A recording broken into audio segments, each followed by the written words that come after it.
Para sa pagsusuri ng datos, ay gagamit ang mga mananaliksik ng Systemic Functional Linguistics ni Holiday. Sa konseptong ito, nakapaloob ang apat na elemento. Una, ang konteksto o may kinalaman sa sitwasyong kinalalagyan.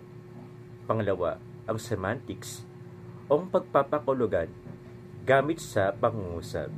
Pangatlo, ang lexical grammar na tumatalakay sa ugnayan ng lexis o vocabulary sa grammar. Pang-apat, para naman ito sa phonology o may kinalaman sa mga speech sounds. May apat na elemento na nakapaloob dito. Gayunpaman, dalawa lamang ang pagtutuunan ng pansin ng mananaliksik. Ito ang semantics at konteksto. Konteksto, para talakayin ang pagpapakahulugan batay sa konteksto ng kartunan, at ikalawa naman, ang semantics para sa gamit nito sa pangungusap